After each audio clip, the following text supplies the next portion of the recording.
The wagon rattled to a stop, and Marlo Bennett knew. This was the moment her family finally succeeded in throwing her away. The rancher stepping down from his porch wasn't supposed to meet her. He'd paid for Celeste, the beautiful one, the golden daughter everyone adored.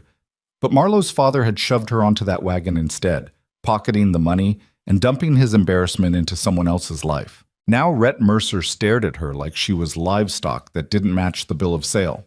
If you're watching from anywhere in the world, drop your city in the comments. I want to see how far Marlo's story travels. And hit that like button, because this gets brutal. The wind cut across the Montana plains like it had a personal grudge against anything trying to survive out there. Marlo pressed her spine against the wagon bed, fingers numb where they gripped the splintered wood, and watched the only world she'd ever known disappear behind a wall of dust. Her father hadn't even looked back. 3 days of rattling across frozen earth, and Jacob Wells, the driver her family had hired, hadn't spoken more than 20 words to her. He drove like she was cargo. Hay bales, fence posts, something that didn't require conversation or common decency. Marlo didn't blame him. She'd stopped expecting either years ago. The ranch appeared on the horizon just after dawn on the 4th day, a sprawling collection of buildings that looked like they'd been carved out of the landscape itself.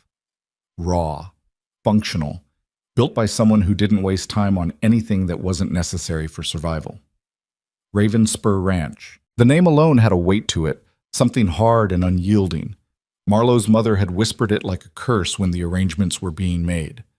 That man up north, she'd said, voice dripping with disdain even as she counted the money he'd sent. Rhett Mercer. They say he's brutal. Built that ranch with his bare hands and doesn't suffer fools or weakness. Her mother had smiled when she said it, actually smiled, like the idea of shipping Marlo off to someone brutal was a solution rather than a cruelty. The wagon lurched over the final stretch of road, and Marlo's stomach twisted itself into knots that had nothing to do with the motion. She smoothed down the front of her dress, the nicest one she owned, which wasn't saying much, and tried to swallow the taste of panic climbing up her throat. This wasn't supposed to be her. The deal had been simple. Rhett Mercer needed a wife. He'd sent a letter, a photograph of his ranch, and enough money to make Marlo's father actually pay attention for once in his miserable life. He'd wanted Celeste. Everyone always wanted Celeste, and why wouldn't they? Her younger sister looked like something out of a painting, golden hair that caught sunlight like it was performing, blue eyes that made grown men stumble over their own boots, a smile that could convince people to hand over things they couldn't afford to lose. Marlo, on the other hand, looked like the definition of fine. Brown hair that didn't do anything interesting. Gray eyes that her mother once described as muddy. A face that was perfectly acceptable and entirely forgettable. "You're plain," her mother had told her once, matter of fact, the way someone might mention the weather. "Not ugly, thank goodness, but plain. You'll need to compensate with other qualities." Marlo had been 12. She'd spent the next 8 years trying to figure out what those other qualities might be, working herself half to death on her father's land, learning to fix things and manage things and handle things that would have broken Celeste's perfect fingernails. She'd convinced herself that usefulness might be worth something, that competence could earn the kind of respect beauty got handed for free. She'd been wrong. 2 weeks ago, her father had called her into his study with an expression she couldn't read. For one stupid, hopeful moment, Marlo had thought maybe he was finally going to acknowledge something she'd done. Thank her for keeping the household accounts balanced, or the livestock fed, or any of the 1,000 things she handled while Celeste practiced her embroidery. Instead, he'd said, "You're going to Montana." Just like that, casual. Like he was sending her to town for supplies. Rhett Mercer sent for Celeste, he'd continued, not quite meeting her eyes. "But your mother and I have decided you'll go instead." The words hadn't made sense at first. Marlo had stood there, stupid and frozen, waiting for the rest of the sentence that would make it make sense. It never came. "Celeste is too valuable to waste on some rancher in the middle of nowhere," her mother had added from the doorway, voice clipped. "We have better prospects for her here. You, on the other hand." She'd waved a hand vaguely in Marlo's direction. "This is probably the best offer you'll get." "He doesn't want me," Marlo had said, voice coming out smaller than she'd intended. He asked for a wife," her father interrupted. "He'll get one. What he does with her after that is his business." And that had been that. They'd taken Rhett Mercer's money, packed Marlowe's things into a trunk that barely filled halfway, and put her on a wagon heading north before she could fully process what was happening. Her father had handed her off to Jacob Wells with the same energy he used when selling cattle. Celeste hadn't even come out to say goodbye. Now the wagon was rolling to a stop in front of the ranch house, and Marlowe's entire body had gone rigid with something between terror and resignation. The building in front of her was bigger than she'd expected, 2 stories of dark wood and stone, built to withstand weather that would flatten anything weaker. Barns and outbuildings spread out behind it, and in the distance she could see cattle dotting the hillsides. It was impressive in a stark, unforgiving kind of way. The front door opened. Marlowe's breath caught. Rhett Mercer stepped out onto the porch, and her first coherent thought was that the rumors hadn't been exaggerating.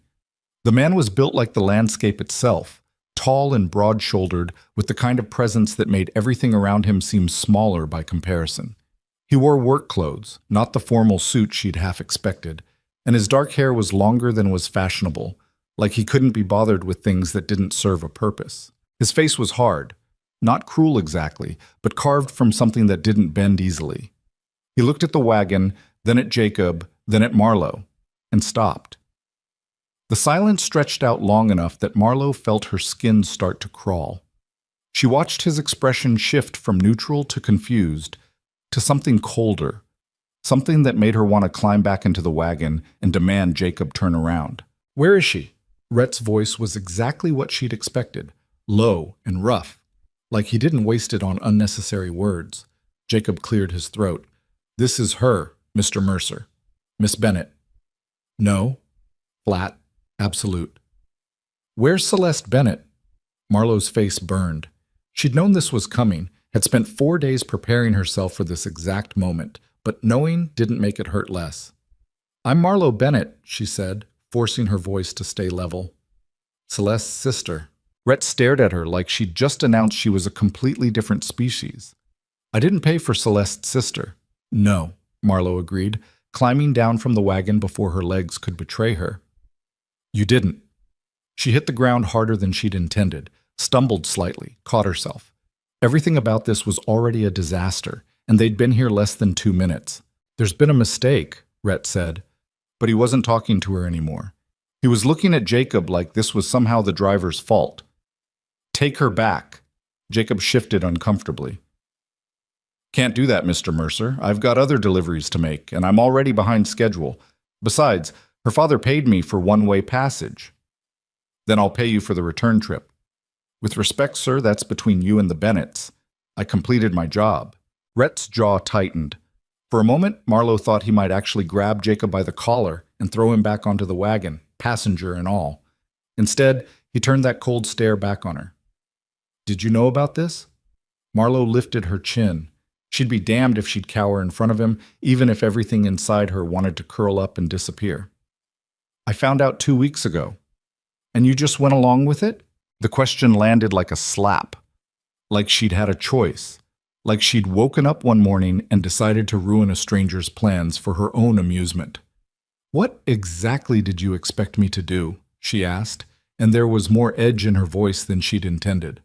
"Tell my father no? Run away with no money and nowhere to go?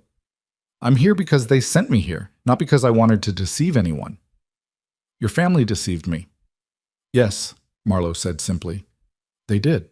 Rhett looked at her for a long moment, and Marlowe couldn't read whatever was happening behind his eyes. Anger, definitely. Frustration. But there was something else there too, something that might have been calculation. "Can you work?" he asked finally. The question caught her off guard. "What?" "Work. Can you do it? Or are you going to stand around looking decorative and useless?" Marlowe's temper flared. "I've worked every day of my life. I can manage a household, keep accounts, handle livestock, repair fences, tend injuries, and do about 50 other things you probably haven't thought of yet. What I can't do is make myself look like my sister or apologize for existing." Something flickered across Rhett's face. Surprise, maybe, or reluctant respect. It was gone too quickly for her to be sure. "Jacob," he said, still watching Marlowe, "you can go." The driver didn't need to be told twice. He had Marlowe's trunk unloaded and was back on the wagon within minutes, clearly relieved to be escaping whatever mess he'd just delivered into. Marlowe stood in the yard and watched him disappear down the road, taking with him the last connection to anything familiar. The wind picked up, colder than before, and she wrapped her arms around herself. When she turned back, Rhett was still standing on the porch, looking at her like she was a problem he needed to solve. "I didn't agree to this," he said. "Neither did I. You're not what I paid for." "I'm aware." He made a frustrated noise. "Your father took my money under false pretenses. That's fraud." "Yes," Marlowe said tiredly. "It is. You're welcome to take it up with him. I'm sure he'll be very apologetic while he spends your money on whatever he spends money on, probably whiskey and new dresses for Celeste." Rhett's expression darkened. "You don't seem bothered by that." "I stopped being bothered by my family's behavior years ago, Mr. Mercer. Being bothered by it doesn't change anything." He studied her for another moment, then turned and walked back into the house without another word. Marlowe stood there, alone in the yard, and tried to figure out what she was supposed to do now. The door opened again. Rhett reappeared, shrugging into a heavy coat. "There's a room upstairs," he said, not quite looking at her. "Second door on the right. You can sleep there tonight. Tomorrow we'll figure out what to do with you." It wasn't welcoming, it wasn't even particularly kind, but it was better than being put back on a wagon immediately, so Marlowe grabbed her trunk and dragged it toward the house. The ranch house interior was exactly what she'd expected, functional to the point of being sparse. Dark wood floors, simple furniture, everything built to last rather than impress. It was clean, at least, which suggested either Rhett managed his own housekeeping or someone came in to do it for him. The stairs creaked under her feet. Marlowe found the room he'd mentioned, small and cold, with a narrow bed and a single window that looked out over the plains. Someone had left blankets folded at the foot of the bed, and there was a wash basin on a small table in the corner. It wasn't much, but it was hers, at least for tonight. Marlowe set down her trunk and sat on the edge of the bed. Her hands were shaking. She pressed them flat against her thighs and took a slow breath, then another. She'd survived being unwanted by her own family for 20 years. She could survive being unwanted by a stranger for however long this lasted. Tomorrow, they'd figure something out. Maybe he'd send her back. Maybe he'd find somewhere else to send her. Maybe he'd just put her to work until he could figure out a better solution. It didn't matter. Marlowe had learned a long time ago not to expect happy endings. Spats. That first night, she barely slept. The wind howled outside her window, rattling the glass in its frame, and every creak of the house settling made her wonder if Rhett was about to throw open the door and demand she leave immediately. She lay there in the dark, fully dressed except for her boots, and stared at the ceiling. This was not how marriages were supposed to start. Not that Marlowe had ever had illusions about romance. She'd read enough books to know what people pretended relationships could be. All passion and devotion and souls recognizing each other across crowded rooms. But she'd also lived in reality long enough to know that most marriages were transactions, property exchanges, arrangements made by people who'd never asked the participants what they actually wanted. Still, she'd thought there might at least be civility, basic human courtesy, an agreement entered into by two people who'd at least seen each other before money changed hands. Instead, she got this. She must have dozed off eventually because the next thing she knew, gray dawn light was filtering through the window and someone was banging on her door. "Get up," Rhett's voice came through the wood. "Sun's been up for 20 minutes, and there's work to do." Marlowe scrambled out of bed, disoriented and clumsy, her body protesting the unfamiliar mattress and the cold. She splashed water on her face from the basin, ice cold because of course it was, and tried to make herself presentable. By the time she made it downstairs, Rhett was already outside. She found him near one of the barns, talking to a man who looked like he'd been carved from the same rough timber as everything else on this ranch. Tall, weathered, with a gray beard and eyes that had seen too much to be impressed by much anymore. Both men turned to look at her as she approached. "This is Marcus," Rhett said without preamble. "He runs the day-to-day operations here. Marcus, this is—" He paused, like he'd forgotten her name or couldn't quite bring himself to say it. "Marlowe Bennett." Marcus tipped his hat. "Ma'am." "Marcus will show you what needs doing," Rhett continued, already turning away. "Don't get in the way, don't waste time, and don't expect anyone to hold your hand." He walked off before Marlowe could respond. Marcus watched him go, then looked back at her with something that might have been sympathy. "Don't take it personal," he said. Boss has been in a foul mood since that wagon showed up. I noticed. You really the wrong sister? Marlowe nodded. Marcus let out a low whistle. That's a hell of a situation. That's one way to put it. He studied her for a moment, and Marlowe tried not to fidget under the scrutiny. She'd been judged her entire life, by her parents, by her sister, by everyone in their small town who'd sized her up and found her wanting. She'd gotten good at standing still for it. You know anything about ranching? Marcus asked. Some. I grew up on a farm, smaller operation than this, but I know my way around livestock and basic repairs. Can you ride? Yes. Good. Come on then. Might as well put you to work before the boss figures out what to do with you. Marlowe followed him toward the barns, and despite everything, despite the disaster of her arrival and the humiliation burning in her chest, she felt something almost like relief. Work she could do. Work made sense. Work didn't require her to be beautiful or charming or anything other than competent. Maybe she could survive this after all. Husk. The ranch was bigger than she'd realized. Marcus walked her through the property, pointing out buildings and explaining operations in the clipped, efficient way of someone who didn't see the point in unnecessary words. There were 2 main barns, a stable, a chicken coop, storage sheds, a smokehouse, and several other structures whose purposes Marlowe would have to learn later. We run about 300 head of cattle, Marcus explained as they walked. Mostly Herefords. Good beef cattle, handle the cold better than most. We've got a dozen hands who work the property, plus seasonal help during branding and roundup. Marlowe tried to absorb it all, the scale of the operation, the routines, the hierarchy of who did what. It was more complex than her father's farm, but the fundamentals were the same. Animals needed feeding, buildings needed maintaining, and there was always more work than there were hours in the day. Boss built most of this himself, Marcus continued. Started with nothing about 10 years ago. Bought the land cheap because nobody else wanted it. Too remote, too harsh. But he made it work. There was respect in his voice when he talked about Rhett, the kind of respect earned through action rather than title. What about... Marlowe hesitated. What about a wife? Was he married before? Marcus shook his head. No, ma'am. Been alone out here the whole time. Finally decided he needed help running the household, I suppose. That's when he sent that letter. So Rhett hadn't been looking for love or companionship. He'd been looking for an employee who'd also warm his bed. Marlowe couldn't decide if that made things better or worse. They spent the morning on basic tasks. Marlowe helped feed the horses, cleaned out stalls, hauled water from the well to the various troughs scattered around the property.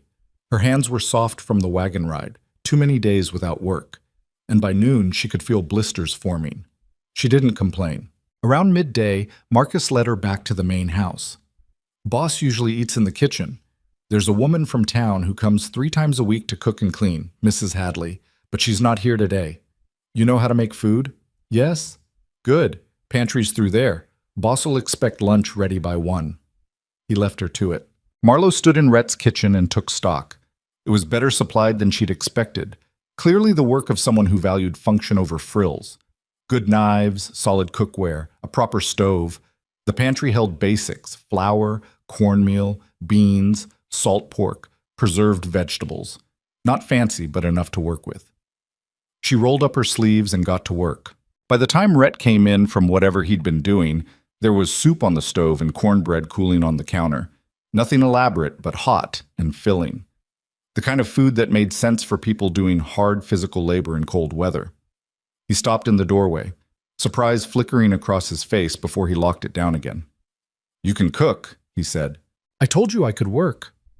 Marlowe ladled soup into a bowl and set it on the table, then cut a thick slice of cornbread to go with it. I wasn't lying. Rhett sat down without comment and started eating.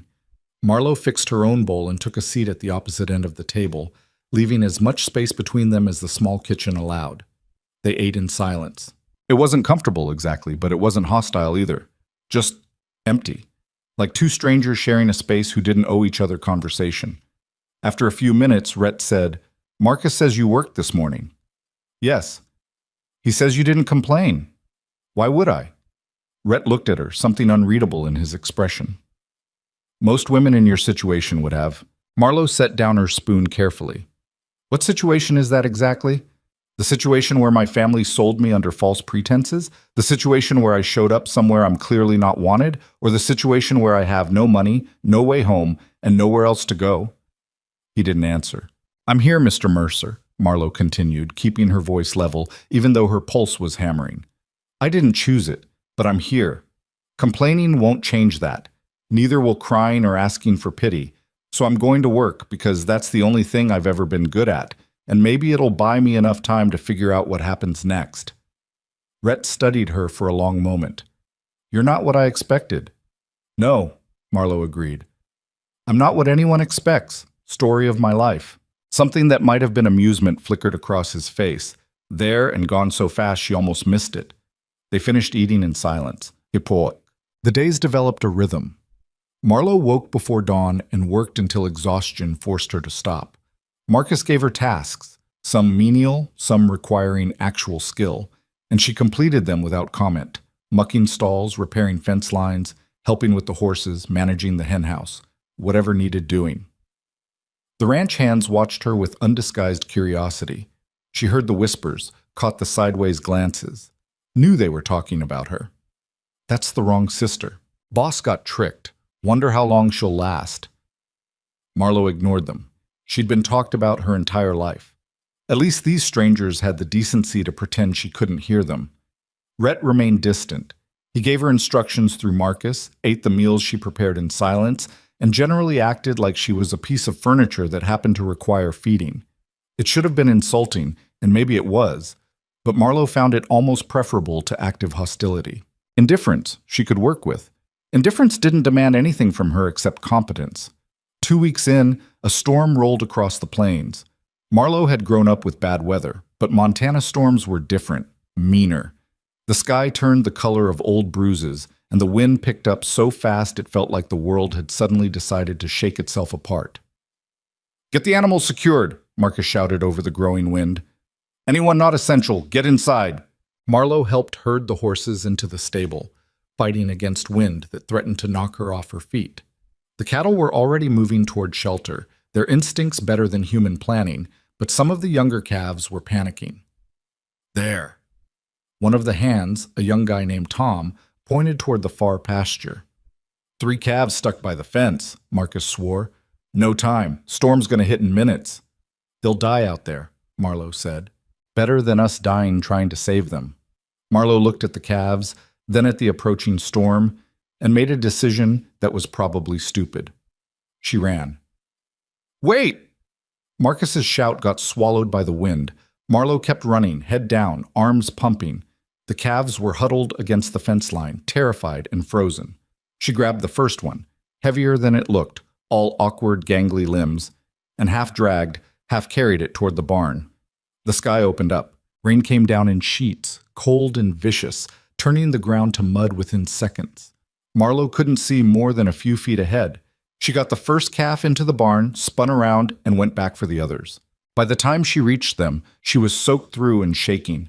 The second calf fought her, terrified, and she had to grab it around the middle and just hold on while it thrashed. Her boots slipped in the mud. She went down hard, landing on her knee with enough force to make her vision blur. Get up, she got up. The third calf was the smallest, and mercifully, it seemed too scared to fight. Marlowe tucked it against her chest and staggered back toward the barn through wind that felt like it was trying to shove her into the ground. Someone grabbed her arm. Rhett. He appeared out of the storm like he'd materialized from the rain itself, and without a word, he took the calf from her and hauled her the rest of the way to safety. They collapsed inside the barn, water streaming off them, while the storm raged outside. What the hell were you thinking? Rhett demanded. Marlowe was shaking too hard to answer immediately. When she could get words out, she said, They would have died. So could you. But I didn't. Rhett looked at her like she was insane. Maybe she was. Her knee was screaming, her hands were bleeding from where she'd grabbed rough wood, and she couldn't feel her fingers anymore. But the calves were safe. You're an idiot, Rhett said. Probably, Marlowe agreed. He made a frustrated noise and pulled off his coat, which was slightly less soaked than hers. He wrapped it around her shoulders without asking, then turned and stalked off toward the other end of the barn, leaving Marlowe sitting in the hay, confused and shivering and wondering what the hell had just happened. Psychic. After the storm, something shifted. It wasn't obvious. Rhett didn't suddenly become warm or friendly. But the razor edge of hostility that had defined those first 2 weeks seemed to dull slightly. He still didn't talk to her much, but when he did, it was less like he was addressing a mistake and more like he was addressing a person. Progress, maybe, or just exhaustion wearing down his anger. Marlo didn't question it. She kept working. Her hands toughened up, calluses forming over the blisters. Her body adjusted to the physical demands, muscles she didn't know she had complaining and then strengthening. She learned the routines, the quirks of the horses, the personalities of the ranch hands. She learned Rhett, not through conversation, he wasn't much for that, but through observation. The way he checked every fence line himself rather than trusting someone else to do it properly. The way he worked alongside his hands rather than directing from a distance. The way he was first one up in the morning and last one to bed at night. The man had built this ranch through sheer stubborn force of will, and he maintained it the same way. Marlo could respect that, even if she couldn't respect how he treated her. 3 weeks in, Mrs. Hadley showed up for her regular cleaning day and stopped dead when she saw Marlo in the kitchen. "Oh," she said, eyes going wide, "you're the new wife." Marlo set down the pot she'd been scrubbing. "I'm Marlo Bennett." Mrs. Hadley was a round woman in her 50s with the kind of face that looked like it smiled often. She studied Marlo with open curiosity. "You're not who he was expecting." "No." Lord, what a mess. But she said it with sympathy rather than judgment. "Well, you're here now. Might as well make the best of it. You know how to manage a household this size?" "I'm learning." "Good. Come on then. I'll show you where things are and how the boss likes them done." Mrs. Hadley turned out to be a font of information, and unlike Marcus's clipped explanations, she provided context and history with every detail. Rhett liked his coffee strong enough to strip paint. He was particular about his shirts being pressed a certain way. He had a bad shoulder from a horse accident 2 years ago that acted up in cold weather. "He's not mean," Mrs. Hadley said at one point, as if reading Marlo's mind. "Just difficult. Been on his own too long, I think. Forgot how to be around people." "He seems fine with Marcus in the hands." "That's different. That's work. He knows how to handle work." She paused, measuring Marlo with a look. "Personal things, though, that's harder for him." Marlo absorbed that without comment. That evening, she found Rhett in the study going over ledgers. She knocked on the doorframe, and he looked up with visible surprise. "I wanted to talk to you," Marlo said. Rhett set down his pen. "About what?" "About what I'm doing here." She stepped into the room, hands clasped in front of her to stop them from shaking. "I've been here 3 weeks. I've worked. I've kept out of your way. And I haven't asked for anything. But we can't just keep pretending this situation doesn't exist. What do you want me to say?" "I want to know what happens next. Are you sending me back? Keeping me here? Making some other arrangement? Because I can't just exist in limbo indefinitely." Rhett leaned back in his chair. "You want to go back?" "No," Marlo said honestly. "But I also don't want to stay somewhere I'm not wanted." "You work hard." It wasn't an answer to her question, but it was something. "I told you I could." "You did." He studied her, and for the first time it didn't feel like he was looking at a problem. "I don't know what happens next, Marlo. I'm still figuring that out." It was the first time he'd used her name. Something in her chest loosened slightly. "Okay," she said. "That's fair." She turned to leave, but his voice stopped her. "Marlo." She looked back. "Thank you," Rhett said, "for the work, and for staying." It wasn't much, but for a man who seemed to measure his words like currency, it felt like more than nothing. Marlo nodded and left him to his ledgers. That night, she lay in her small room and stared at the ceiling, and for the first time since arriving at Raven Spur Ranch, she allowed herself to think that maybe, this wasn't the worst thing that could have happened to her. She'd been unwanted her entire life. At least here, she was useful. And maybe eventually, useful could be enough. Winter set in hard after that. The kind of cold that made breath visible even indoors, that turned water to ice in the basins overnight, that crept through walls and floors and reminded everyone that Montana didn't give a damn about human comfort. Marlo woke every morning to frost patterns on her window and the sound of wind that never seemed to stop. She learned to dress in layers, to wrap her hands before going outside, to move quickly between buildings because standing still meant freezing. The work didn't stop for weather. Animals still needed feeding, ice still needed breaking on the water troughs, and the endless maintenance of keeping a ranch functional in brutal conditions still needed doing. Rhett pushed harder during winter. Marlowe noticed it in the way he moved, faster, more focused, like he was trying to outwork the season itself. He checked every building for weakness, reinforced anything that looked questionable, and drove the hands to prepare for worse weather that was inevitably coming. "He gets like this every year," Marcus told her one morning while they were hauling hay to the cattle. "Saw too many ranches fail his first few winters here. Lost neighbors, lost friends. Now he overprepares for everything." "Better than underpreparing," Marlowe said, her breath forming clouds in the air. True enough. She'd been at Raven's Spur for 6 weeks now, and the work had changed her. Her hands were rough, her shoulders stronger, her body adjusted to the constant physical demands. She could lift things she couldn't have managed 2 months ago, could work through exhaustion that would have flattened her old self. Mrs. Hadley had noticed. "You're filling out," she'd said a few days earlier, not unkindly. "Getting some meat on those bones. Hard work and regular meals will do that." Marlowe had never been fragile, just average, unremarkable. But now she felt solid in a way she hadn't before, like her body was finally catching up to the life it was living. The ranch hands had stopped whispering about her mostly. She'd proven herself enough times that the novelty of the wrong sister had worn off. Now they just treated her like part of the operation. Tom sometimes asked her opinion on the horses. Marcus trusted her with tasks that required judgment rather than just muscle. Even the older hands who'd been skeptical at first had started nodding when she walked by. Progress. Measured in small acknowledgments. Rhett remained complicated. Some days he barely looked at her, so focused on whatever problem needed solving that she might as well have been invisible. Other days she'd catch him watching her work with an expression she couldn't read, something between assessment and confusion, like he was trying to figure out a puzzle that kept changing its shape. They ate dinner together most nights now. Not by explicit agreement, just by routine settling into place. Marlowe cooked, Rhett ate, and they sat at opposite ends of the kitchen table in a silence that was slowly becoming less hostile and more just, quiet. One evening, about 7 weeks in, Rhett broke the pattern.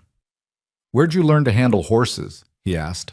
Marlowe looked up from her stew, surprised. They'd gone 3 days without him speaking more than 10 words to her. "My father's farm. We had 6 horses for field work and transportation. I took care of them." "You're better with them than most of my hands." It was probably the closest thing to a compliment she'd get from him. "I like horses. They're honest. They don't pretend to feel things they don't feel." Something flickered across Rhett's face. "Unlike people." "Unlike some people," Marlowe corrected. He went back to eating, but she could feel him thinking. After a moment, he said, "We've got a mare that's been giving everyone trouble. Won't let anyone near her since we brought her in from winter pasture. Marcus wants to sell her, but she's good stock." "What do you want to do?" "I want her working, not wasting space and feed." Marlowe set down her spoon. "I can look at her tomorrow if you want." Rhett studied her. "She's mean. Kicked Tom hard enough to crack a rib last week." "Then Tom probably deserved it. Horses don't kick for no reason." "You sound sure about that." "I am sure about that." The corner of Rhett's mouth twitched. Not quite a smile, but close enough to surprise her. "All right. Tomorrow, then." The next morning, Marlowe found the mare in a stall at the far end of the stable. Beautiful animal, dark bay coat, good conformation, intelligent eyes that tracked Marlowe's approach with visible distrust. Tom was leaning against the opposite wall, keeping a safe distance. "That's her. Demon horse." "What's her name?" "We've been calling her Hell's Daughter, mostly." Marlowe shot him a look. "Her actual name?" "Don't think she has one. Boss bought her off a trader passing through about 3 months back. She was fine at first, then something changed." Marlowe approached the stall slowly, keeping her movements smooth and predictable. The mare's ears flattened, but she didn't immediately try to kick through the door. "Hey there," Marlowe said quietly. "Bad morning?" The mare snorted. "Yeah, me too. Let's see what's going on with you." She studied the horse from a distance first. Posture, weight distribution, how she was standing. There, The mare was favoring her left front leg slightly. Weight shifted just enough to be noticeable if you were looking for it. Tom, when did you last check her hooves? Last week, maybe? She wouldn't let me near them. So you just gave up? Tom had the decency to look embarrassed. After she kicked me, yeah. Marlowe unlocked the stall door and slipped inside before Tom could protest. The mare immediately backed into the corner, head high, ready to fight. Easy, Marlowe murmured. Nobody's going to hurt you. I just want to look. She didn't approach directly. Instead, she stood to the side, angled away, making herself smaller and less threatening. She kept talking, nonsense mostly, just a steady stream of words that mattered less than the tone. The mare watched her with one eye, body tense. Marlowe waited. It took 20 minutes of standing there, talking to a horse that probably thought she was insane, before the mare's ears flicked forward slightly, curiosity winning over fear. Marlowe moved closer. One step. Waited. Another step. She got close enough to touch the mare's shoulder, felt the muscle tension beneath her palm. She worked her way down the legs slowly, talking the whole time until she reached the hoof. "Can I see?" she asked, as if the horse might answer. She lifted the hoof, and the mare shifted but didn't kick. There it was, a stone wedged in the frog, infected tissue around it, painful every time the horse put weight on it, which explained the attitude perfectly. "Tom, get me the hoof pick and some warm water," Marlowe called, not taking her eyes off the mare. "You want me to come in there?" "No, just pass them through the door." It took another 30 minutes to work the stone out and clean the infected area.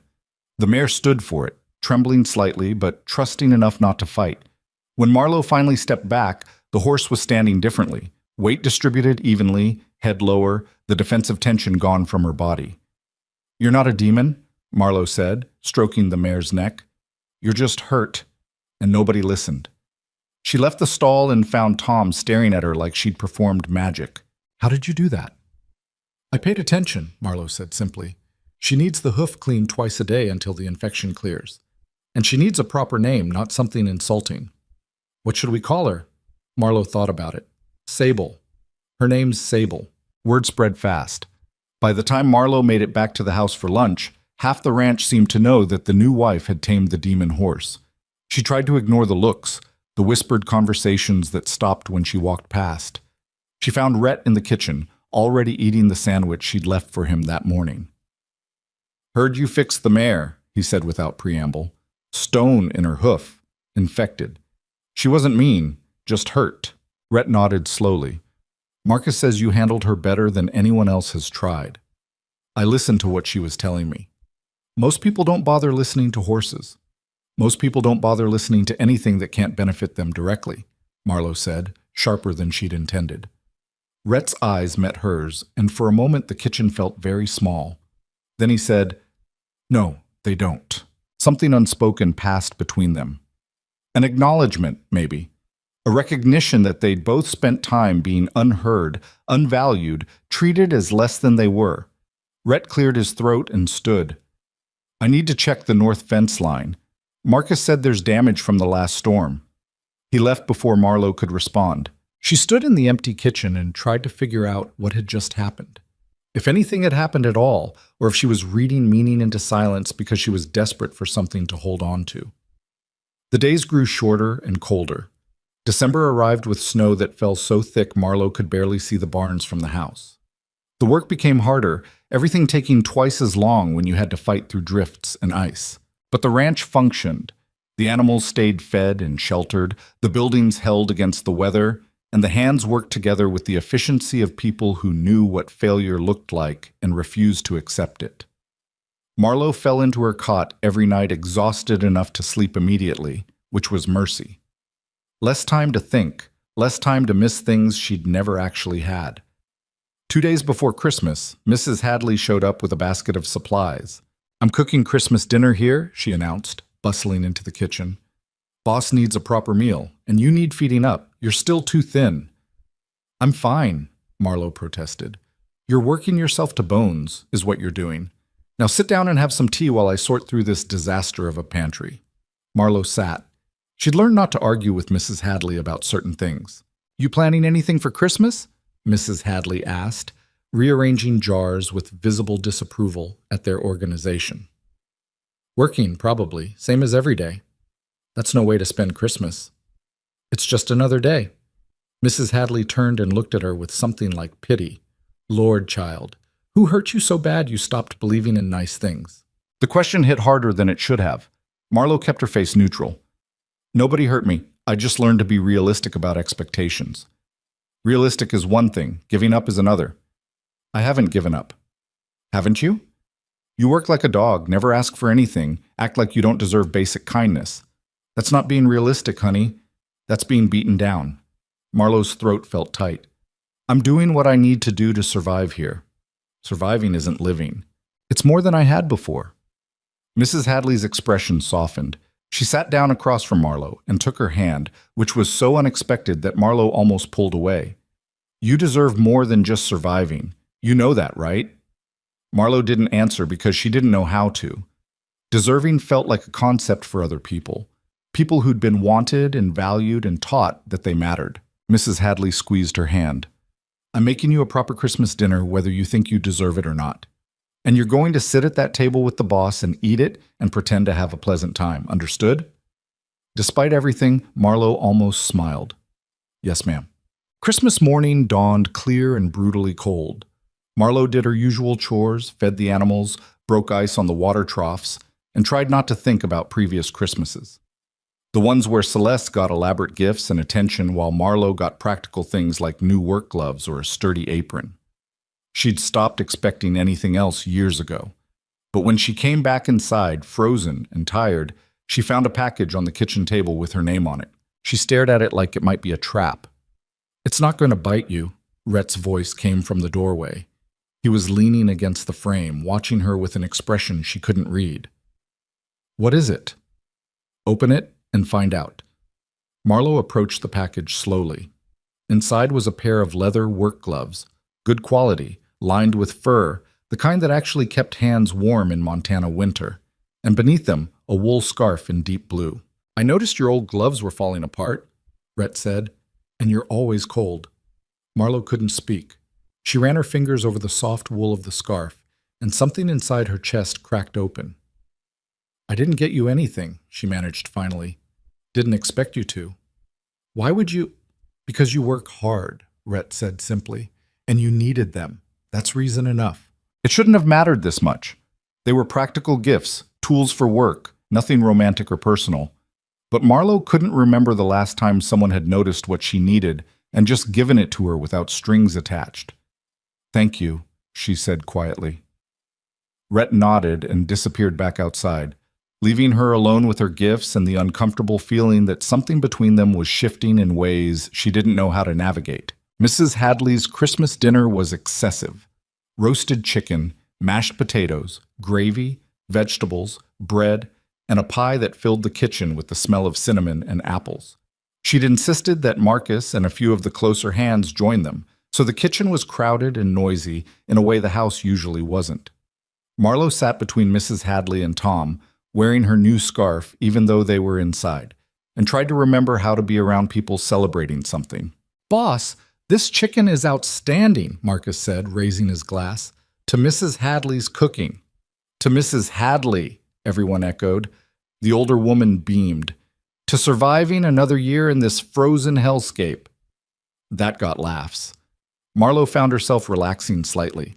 The food was good, the company was easy, and nobody was looking at her like she was a problem to be solved. For a few hours, she could almost pretend this was normal, that she belonged here. After dinner, the hands drifted back to the bunkhouse, and Mrs. Hadley started cleaning up, despite Marlowe's protests that she'd handle it. You go sit by the fire, Mrs. Hadley ordered. You've earned a few minutes of rest. Marlowe retreated to the front room, where Rhett had lit a fire in the stone fireplace. She sat on the worn sofa and watched the flames, feeling the warmth seep into her bones. Rhett came in a few minutes later carrying 2 glasses. He handed her one without comment and sat in the chair across from her. Whiskey, he said. It's Christmas.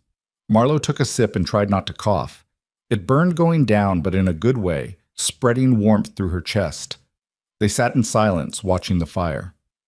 This is different, Rhett said eventually. What is? Having someone here. For Christmas. He paused. Having you here, Marlo didn't know what to say to that, so she said nothing. I've been alone out here for 10 years, Rhett continued, voice low. Built this place by myself, kept it running by myself, got used to the quiet, the solitude, convinced myself I preferred it that way. Did you? I thought I did. He took a drink. Then you showed up and everything got complicated. I didn't mean to complicate anything. I know, that's not... He stopped, frustrated with his own words. You work hard. You don't complain. You handle things I didn't think you'd be able to handle, and you're not her. Marlo's stomach clenched. Celeste. Yeah. Rhett stared into his glass. I built this picture in my head based on a letter and a photograph. Convinced myself I knew what I wanted, what would work. Then you arrived instead, and I was angry because it wasn't what I'd planned. I know. I was there for that part. A ghost of a smile crossed his face. You were. And you didn't fall apart. Didn't beg or cry or demand I make it right. You just started working, like you'd been here all along. What else was I supposed to do? Most people would have done something different, something louder. He looked at her directly. I'm saying I was wrong. About you. About this situation. Marlo's heart was doing complicated things in her chest. Wrong how? I thought you were a mistake, a problem I'd have to solve, but you're not. He stopped again, searching for words that clearly didn't come easily. You fit here. Better than I thought possible. Better than she probably would have. It was the most he'd said to her at once since she'd arrived. Marlo sat very still, afraid that moving might break whatever spell had made him actually talk to her like a person. I don't know what I am to you, Rhett, she said carefully. An employee? A wife in name only? Something else? Because we can't keep existing in this limbo where neither of us knows what the other expects. He was quiet for a long moment. The fire crackled, and outside the wind howled against the windows. I don't know either, he admitted finally, but I'm trying to figure it out. It wasn't a declaration, wasn't a promise, but it was honest, and Marlo found she valued honesty more than pretty words anyway. Okay, she said. We'll figure it out together then. Rhett nodded, and something that might have been relief crossed his face. They finished their whiskey in silence, but it felt different now. Less empty. More like two people actually sitting together rather than just occupying the same space. Winter deepened after Christmas. January came in mean, with temperatures that dropped so low the air itself felt dangerous. But inside the ranch house, something had thawed. Rhett started talking to her more. Not constant conversation, he wasn't built for that, but actual exchanges that went beyond necessity. He asked her opinion on things, listened when she gave it, sometimes even took her suggestions. One evening, she found him staring at the ranch accounts with visible frustration. Problem? She asked. Numbers don't add up. I'm short somewhere, but I can't figure out where. Marlo moved closer and looked over his shoulder. She'd kept her father's books for years. He'd been too lazy to do it himself, and her mother couldn't be bothered. She knew how to track money. May I? Rhett slid the ledger toward her. It took her 15 minutes to find the error, a column miscalculated 3 months back that had been carrying forward wrong ever since. She showed him the mistake, worked through the correction, and had the books balanced before he'd finished his coffee. Rhett stared at the corrected numbers. How did you do that so fast? Practice. I ran my father's accounts for years. Why didn't you tell me you could do this? You didn't ask. He looked at her for a long moment. What else can you do that I don't know about? Guess you'll have to keep asking to find out. That almost smile appeared again. I guess I will. After that, he handed over the ranch books entirely. Marlo took them over with the same efficiency she'd brought to everything else, organizing the chaos into systems that actually made sense. She found ways to cut costs without cutting quality, identified suppliers who were overcharging, and caught errors before they became problems. You're better at this than I am, Rhett said one evening, watching her work. You're better at building things. I'm better at organizing them. That's not a weakness. It is when you're trying to do everything yourself. Then it's good you're not doing everything yourself anymore. He didn't argue. February brought more snow and a different kind of crisis. 3 of the hands came down with flu, bad enough that they couldn't work. Marcus was stretched thin, trying to cover everything with a reduced crew, and Rhett was working 18-hour days trying to keep operations running. Marlo stepped up. She took over tasks the sick men usually handled, worked alongside Marcus and the remaining hands, and somehow kept the household running at the same time. She was moving on 4 hours of sleep and pure stubbornness, but the ranch didn't fall apart. One night, she stumbled into the kitchen past midnight and found Rhett sitting at the table, head in his hands. "You should be sleeping," she said. "So should you. Somebody has to make sure you don't work yourself to death." He looked up, and she could see the exhaustion in his face. "I'm supposed to be the one holding this place together. Why does it have to be just you?" "Because it's mine. My responsibility. My burden." Marlo sat down across from him. "That's stupid." He blinked, surprised. "It's stupid," she repeated. "You have people here who want to help, who are helping, but you keep acting like accepting help means you've failed somehow. That's not strength, Rhett. That's just stubbornness. You don't understand. I understand perfectly. You built this place alone, so you think you have to maintain it alone. But that's not how this works. That's not how anything sustainable works. What do you know about sustainable?" The words came out harsher than he probably intended. Marlo didn't flinch. "I know that my father tried to do everything himself because he didn't trust anyone else. And I know that his farm is failing because he's too proud to accept help and too stubborn to change. I watched it happen for 20 years, so yeah. I know a little about what happens when pride gets mistaken for strength." Rhett stared at her. Then slowly his shoulders dropped. "You're right." "I know." "How are you right so often?" "Practice," Marlo said. "And honestly, the bar is pretty low." That surprised a laugh out of him, an actual laugh, rough and unexpected. It transformed his face, made him look younger and less burdened. Marlo found herself smiling back.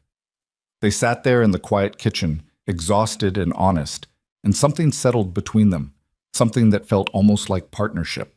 The hands recovered slowly, one by one, and the ranch settled back into its rhythm. But something had shifted in those weeks of crisis. The way Rhett looked at Marlo changed. Not dramatically, nothing about him was ever dramatic, but she caught him watching her sometimes with an expression that wasn't calculation or assessment. It was something closer to curiosity, maybe respect. March arrived with the kind of weather that couldn't decide what it wanted to be. Snow one day, rain the next, mud everywhere. The cattle grew restless, and the horses picked up on the changing season's energy. Everything felt like it was holding its breath, waiting for winter to finally break. Marlo was in the stable one afternoon, working with Sable. The mare had recovered completely from her hoof infection and turned out to be one of the smartest horses on the ranch. She learned fast, responded well, and had a personality that Marlo found herself genuinely fond of. "You're good with her," Rhett's voice came from behind her. Marlo didn't startle. She'd gotten used to his habit of appearing without warning. "She's easy to work with once you earn her trust. Not everyone can do that. Most people don't try hard enough." Marlo ran her hand down Sable's neck. "They expect trust to come automatically, like it's owed to them. But trust is earned, especially from something that's been hurt." She felt Rhett's attention sharpen, like he'd heard something beyond her words. "You talking about the horse?" he said. "Or something else?" Marlo glanced back at him. "Does it matter?" "Yeah," Rhett said quietly. "I think it does." They looked at each other across the stable, and Marlo felt that pull again. The one that had been growing stronger since Christmas, since that night in the kitchen when he'd actually laughed. It scared her, that pull. Wanting things had never worked out well for her before. "I should finish up here," she said, turning back to Sable. "Marlo."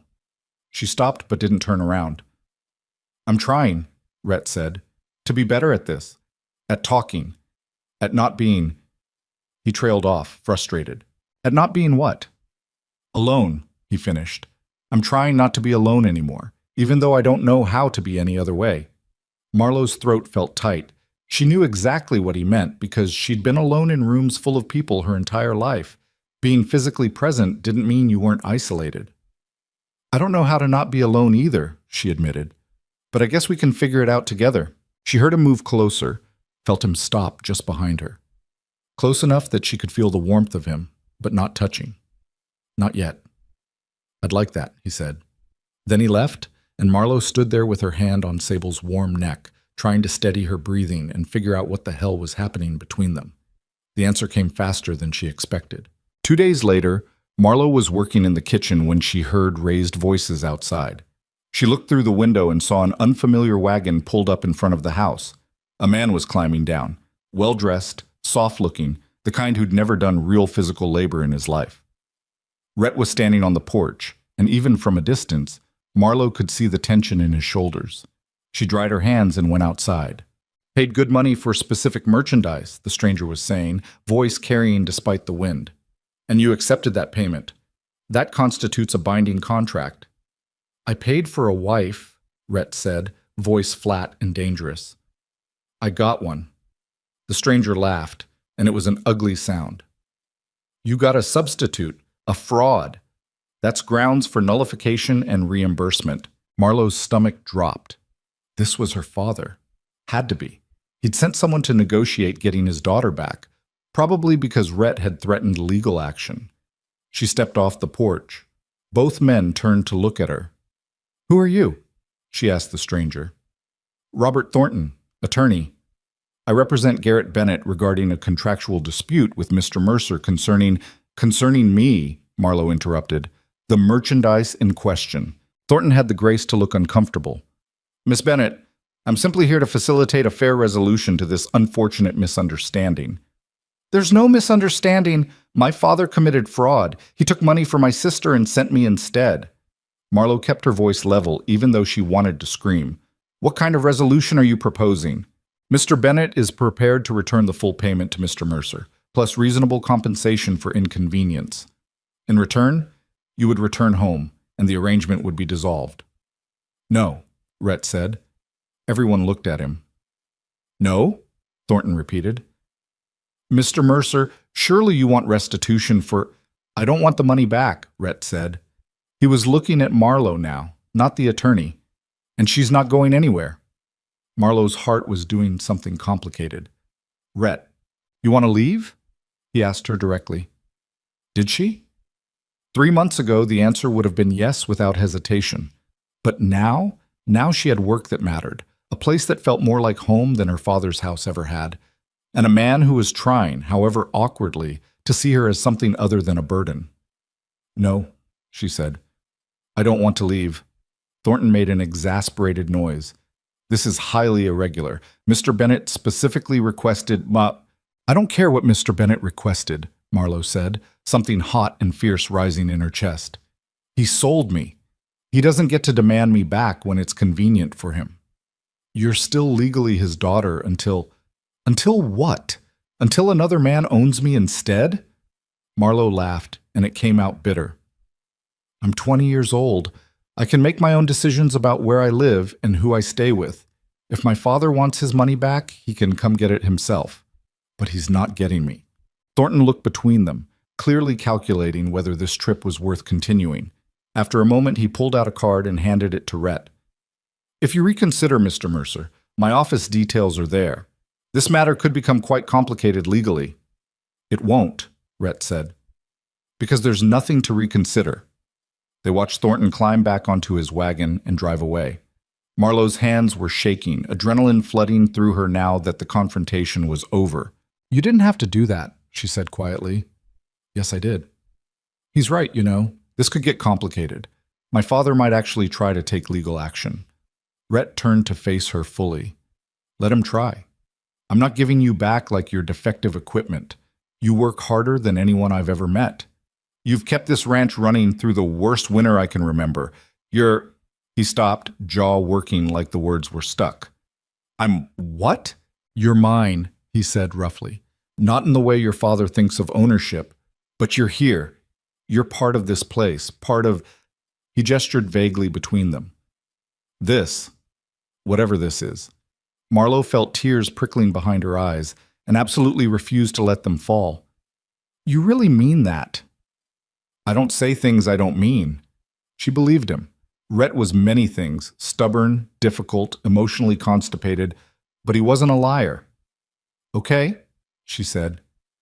Okay? Okay, I'll stay. I want to stay. She took a breath. But I need to know what I'm staying for, Rhett. Are we actually married? Are we partners? Are we just two people sharing a house and pretending we don't feel anything? He moved closer, close enough that she had to tilt her head back to keep looking at him. I don't know what we are yet, but I know I don't want you to leave. And I know that when that lawyer said your father wanted you back, I wanted to throw him off my property for even suggesting it. That's a start, Marlowe said, voice barely above a whisper. Yeah. Rhett lifted his hand, hesitated, then touched her face, just his fingertips against her cheek, rough and careful at the same time. It is. Neither of them moved. The moment stretched out, fragile and weighted with everything they weren't saying. Then Marcus shouted something from the barn, and the spell broke. Rhett dropped his hand and stepped back. I should... Yeah, Marlowe said. Go. He left, and she stood in the yard alone, touching the spot on her face where his fingers had been. Things got easier after that, and harder in different ways. Easier because the pretense was gone. They weren't pretending to be strangers anymore, weren't maintaining the careful distance they'd started with. They talked more, worked together better, fell into a rhythm that felt almost natural. Harder, because Marlowe couldn't ignore what she was feeling anymore. Couldn't pretend that the way her stomach flipped when Rhett smiled at her was nothing. Couldn't dismiss the fact that she looked for him first thing every morning and missed him when he was working the far pastures. She was falling for him. Had been falling for him probably since the day he'd wrapped his coat around her in that storm. Maybe earlier. It was terrifying. April brought rain and mud and the first real signs of spring. The cattle started calving, which meant long nights and emergency situations, and Marlowe learning more about bovine reproduction than she'd ever wanted to know. She was in the barn at 2 a.m, helping a first-time mother through a difficult birth, when Rhett appeared with coffee and blankets. Thought you might need these, he said. You're a miracle, Marlowe said, accepting the coffee gratefully. The barn was cold despite the animal body heat, and she'd been shivering for the past hour. Rhett draped one of the blankets around her shoulders. How's she doing? Struggling, the calf's positioned wrong, and she's getting tired. Need help? Can you hold her steady while I try to reposition? They worked together in the dim lantern light, and Marlowe was struck by how well they moved together now. How she could anticipate what he'd do, how he seemed to know what she needed before she asked. It took another hour, but they got the calf repositioned and delivered. The mother was exhausted but alive, and the calf was wobbly but breathing. Good work, Rhett said, and there was warmth in his voice that hadn't been there months ago. Marlowe looked at him, really looked at him. He was covered in mud and worse, hair falling in his face, exhaustion in every line of his body. And she'd never seen anyone more attractive in her life. Rhett, she started, not sure what she was going to say. He was looking at her the same way. Like he was seeing something that mattered. Like she was something that mattered. Marlowe, he said, and there was a question in it. She didn't let herself think, just moved forward and kissed him. It was awkward at first. Neither of them had any practice at this with each other, and they were both filthy and exhausted. But then Rhett's hand came up to cup the back of her head, and his mouth moved against hers with something like desperation, and everything else fell away. When they broke apart, both breathing hard, Marlowe said, "Was that okay?" Rhett laughed, actually laughed, breathless and surprised. "Yeah, that was more than okay. Good. Because I've wanted to do that for weeks, and I thought I was going to lose my mind if I had to wait any longer." Weeks? At least? Maybe longer. I lost track. He kissed her again, slower this time, thorough and deliberate. When he pulled back, his eyes were dark and warm and focused entirely on her. "We should probably get cleaned up." "Probably," Marlowe agreed, not moving, "and get some sleep. That would be smart." Neither of them moved. "Or," Rhett said slowly, "we could go inside, get cleaned up, and then not sleep." Heat flooded through Marlowe. "That sounds better." They left the barn hand in hand, and Marlowe felt something in her chest expand. Hope, maybe. Or just happiness, pure and uncomplicated, the kind she'd stopped believing she deserved. Morning came too soon and found them tangled together in Rhett's bed, bigger and warmer than her small room upstairs. Marlowe woke slowly, disoriented by the unfamiliar space and the solid warmth pressed against her back. Rhett's arm was around her waist, holding her close even in sleep. She lay there and tried to process what had happened. They'd crossed a line last night, turned whatever this was into something real and tangible. There was no going back now. Did she want to go back? No. Absolutely not. Rhett stirred behind her, his hand tightening on her waist. You awake? His voice was rough with sleep. Yeah. Regretting last night? Marlowe rolled over to face him. His hair was a mess and there were pillow creases on his face, and she thought he looked perfect. Not even a little bit. Relief crossed his face. Good. Me neither. We're really doing this then? Doing what? Being married. Actually married, not just legally. Rhett traced his thumb along her jaw. If you want to. I want to, Marlowe said. But I need you to be sure. Because I can't. Her voice caught. I can't be someone's second choice again. I can't be the person you settle for because you couldn't have who you actually wanted. You're not, Rhett said firmly. Marlowe, look at me. She met his eyes. I was an idiot, he said. I built up this fantasy in my head about someone I'd never met based on a letter and a photograph. And when you showed up instead, I was angry because reality didn't match my fantasy. But you know what? My fantasy was shit. It was based on nothing real. You are real. You're here, you're strong, you're stubborn as hell, and you're exactly what I needed even though I was too stupid to see it at first. That's the longest speech I've ever heard you make, Marlowe said, voice thick with emotion she was trying to control. Don't get used to it. But he was smiling. I mean it, though. You're not second choice. You're the only choice, the right choice. Marlowe kissed him, pouring everything she couldn't say into it. When they broke apart, she said, Okay, I believe you. Good. They stayed in bed longer than they should have, talking quietly and touching each other like they were still figuring out that they were allowed to. Eventually, reality intruded in the form of Marcus's voice calling from outside. Boss, we've got a situation with the fence line, Rhett groaned. Timing is not his strong suit. Marlowe laughed and pushed him toward the door. Go, I'll handle breakfast and catch up with you later. He kissed her once more, quick and hard, then got dressed and headed outside. Marlowe lay there for another minute, letting herself feel happy before getting up to face the day. The next few weeks were the best of Marlowe's life, and it felt dangerous to admit that even to herself. She'd learned not to trust good things, not to believe they could last. But this felt different. Rhett didn't suddenly become warm and affectionate. That wasn't who he was. But he touched her more, small gestures that said he was thinking about her. A hand on her back when he passed her in the kitchen, sitting close enough that their legs touched during dinner, pulling her against him at night like he needed to know she was there. They worked together during the day and fell into each other at night, learning what the other liked, what made them laugh, what made them gasp. The ranch hands noticed, of course, but the comments had shifted from mockery to something closer to approval. Marcus had actually smiled when he'd caught them kissing in the stable one afternoon, which was as close to a blessing as they were likely to get. Mrs. Hadley was less subtle. About time, she'd announced when she'd seen Rhett's hand resting on Marlowe's shoulder during lunch. I was starting to think you two were going to dance around each other forever. We weren't dancing, Rhett said. You were absolutely dancing, and badly. She'd looked at Marlowe with satisfaction. But you figured it out eventually. Good. May arrived with wildflowers and longer days and the kind of weather that made Marlowe understand why people endured Montana winters. The landscape transformed, going from harsh and brown to green and alive, dotted with color that seemed impossible after months of white and gray.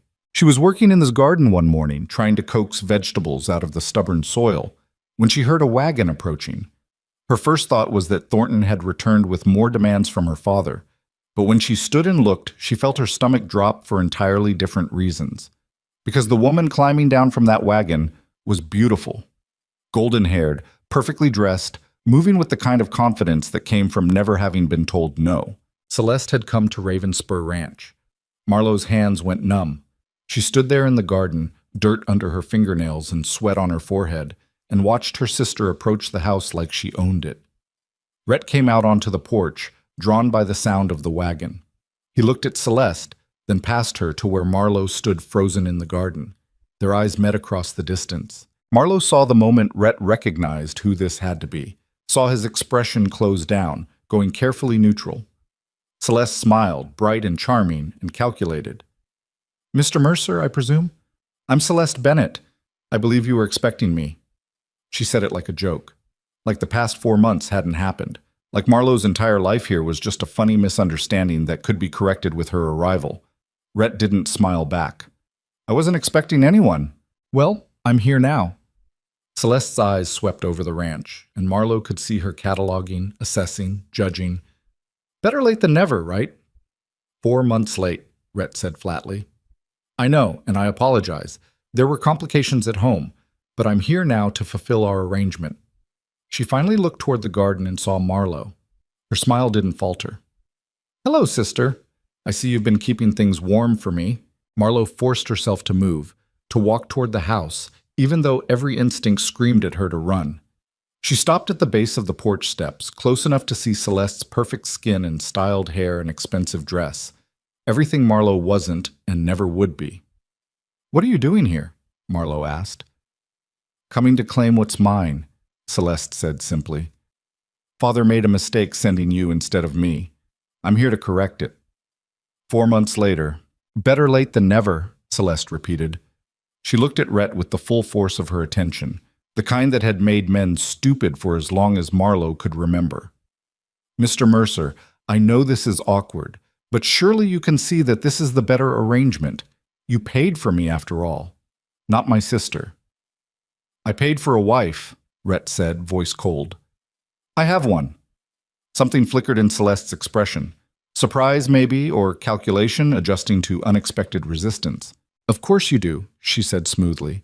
But wouldn't you prefer the wife you actually chose, the one you sent for? I can give you things Marlowe never could. Marlowe's chest felt tight. This was it. The moment she'd been dreading since Celeste's existence had first been mentioned. Her beautiful, charming, perfect sister showing up to reclaim the life that should have been hers. And Marlowe had no defense against it. How could she compete with someone who looked like Celeste? Who moved through the world with that kind of confidence? Like what? Rhett asked, and there was something sharp in his tone. Celeste laughed. Like grace, sophistication, the kind of polish that comes from proper breeding. I can manage a household, entertain guests, represent you well in society. All the things a man of your position needs. My position, Rhett repeated. You're wealthy, Mr. Mercer. You've built something impressive here. Don't you want a wife who matches that achievement? Someone who can stand beside you at social functions without embarrassing you? Stop, Marlowe said quietly. Celeste ignored her. I'm not trying to be cruel, Marlowe, but we both know Father sent you because he didn't think Mr. Mercer would notice the difference. But he's noticed now, haven't you? And you deserve better than a substitute. I said stop. Marlowe's voice was louder this time. I'm just being honest. You're being cruel. Marlowe climbed the steps until she was level with her sister, close enough to see the calculation in those perfect blue eyes. You show up 4 months late, after I've worked myself half to death to help keep this ranch running, after I've earned my place here, and you think you can just waltz in and take it because you're prettier? It's not about being prettier. Yes, it is. It's always been about that with you. You're beautiful, so you think everything should be handed to you. You think you deserve things just for existing. But you know what? Beauty doesn't feed cattle or fix fences or survive Montana winters. Beauty doesn't mean anything when the work needs doing. Celeste's expression hardened. Is that what you tell yourself? That looks don't matter? Of course they matter. They've always mattered. And I'm sorry if the truth hurts, but Mr. Mercer wanted me, not you. You were just the decoy father used to steal his money. Then why are you here? Marlowe demanded. If Father already got the money, why would you come all this way? For the first time, Celeste's confidence cracked slightly. Because the arrangement Father had for me fell through, and this is still available. The truth hit Marlowe like a physical blow. You're here because you have nowhere else to go. Your backup plan failed, so you're trying to claim mine. It's not your plan. It was always supposed to be mine. But it isn't anymore, Rhett said. Both sisters turned to look at him. He was watching Celeste with an expression that might have been disgust. You came here thinking what? That I'd be so dazzled by your looks that I'd set aside 4 months of partnership? That I'd throw out a woman who's proven herself 1,000 times over for someone who couldn't even be bothered to show up? I explained. I don't care about your explanations. Rhett moved to stand beside Marlowe, and the gesture felt deliberate, a choice made visible. You're right about one thing. I did pay for you, and when you didn't show up, your father committed fraud by sending someone else. But you know what? That fraud was the best thing that could have happened to me. Celeste's face went pale. Marlo is twice the person you'll ever be, Rhett continued. She works harder, thinks smarter, and doesn't expect the world to bow down to her because of how she looks. So here's what's going to happen. You're going to get back in that wagon and leave my property. And you're going to tell your father that if he sends anyone else to bother us, I'll pursue fraud charges against him that'll make his life very difficult. You can't be serious. Try me. Celeste looked between them, clearly trying to find an angle, some way to turn this around. When she couldn't find one, her expression turned ugly. You'll regret this, she said to Rhett. When you're stuck with someone plain and boring, when you realize what you gave up, get out, Rhett said flatly. Celeste's eyes snapped to Marlo. This won't last. You know that, right? He'll get tired of you. He'll see what I saw the moment I got here, that you're nothing special, just convenient, and when he does, don't come crying to me. I wouldn't dream of it, Marlo said. They watched Celeste climb back into the wagon, her movements jerky with rage. She didn't look back as the driver turned the horses and headed down the road. Marlo stood there, shaking, trying to process what had just happened. You okay? Rhett asked quietly. I don't know. He turned her to face him, hands on her shoulders. Everything she said was bullshit. You know that, right? Do I? Marlo's voice cracked. She's right about one thing. I am plain. I'm nothing special to look at. And you did pay for her, not me. Marlo. I'm not fishing for compliments. I'm just stating facts. She's beautiful, and I'm not. And that matters to most people. It doesn't matter to me. Maybe it should. Rhett's hands tightened on her shoulders. Listen to me. You want to know what I saw when your sister showed up? Marlo didn't answer. I saw someone who's never worked for anything in her life. Someone who expects the world to accommodate her because of how she looks. Someone who wouldn't last a week here because she has no idea what actual hardship looks like. He waited until Marlo met his eyes. And then I looked at you, standing in that garden with dirt on your hands and the sun in your face, and I saw my wife, the real one, the one who matters. You mean that? I don't say things I don't mean. You should know that about me by now. Marlo let out a shaky breath. She really rattled me. I know, but she's gone now, and she's not coming back. How can you be sure? Because she has nothing to gain by coming back, and people like her only do things that benefit them. Marlo leaned into him, pressing her face against his chest. His arms came around her immediately, solid and warm and reassuring. Thank you, she said quietly, for choosing me. Always, Rhett said simply. They stood there in the yard holding each other while the sun climbed higher and the ranch waited for them to get back to work.